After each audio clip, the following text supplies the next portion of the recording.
नमस्ते, कैसे हैं आप? उम्मीद है सुखी होंगे, स्वस्थ होंगे, मस्त होंगे, सीख रहे होंगे और सिखा रहे होंगे।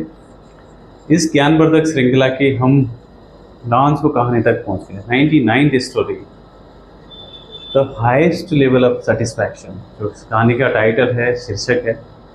और इस कहानी को कहते कहते भी हम भी उसी हाईएस्ट सेटिस्फैक्शन के लेवल तक पहुंच चुके हैं। उम्मीद है कि आपने भी काफ़ी कुछ सीखा होगा। कई बार हम जब किसी की मदद करते हैं निस्वार्थ तो बड़ी सेटिस्फैक्शन मिलती है, बड़ा संतोष मिलता है। जैसे हम किसी असहाय की सहायता करते हैं, उसमें हमारा कोई स्वार्थ नहीं होता। किसी अपांग को उसकी सहायता करते हैं, कुछ भी छोटी मोटी चीज़ों से बड़ा आनंद मिलता है। और कई बार ऐसा होता है कि हम अपने जो इंद्रिय तृप्ति के लिए जो करते हैं, कोई चीज़ बहुत प्रिय होती है तो बहुत देर तक जब हमारे पास रहती है तो उसमें से फिर उसका आनंद घटने लगता है। आनंद तो नहीं कहूँगा, वो जो खुशी है, जो प्लेजर है, वो घटने लगता है। तो इसी कहानी को बड़ा दर्शाया गया है इसमें।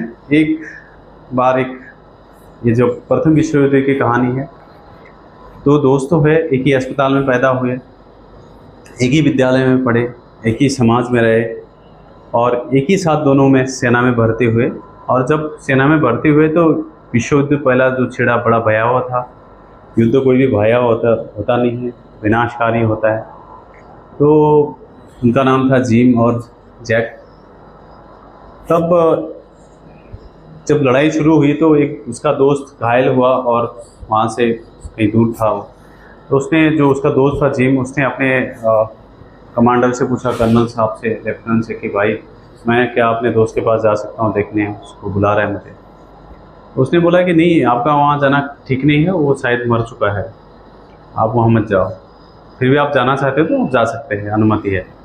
तो उसने उसके अपने अफसर की चेतावनी को नज़रअंदाज किया और युद्ध क्षेत्र में पहुंचा।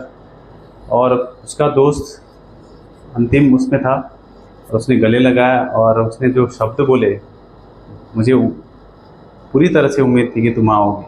और उसने उसको पानी पिलाया।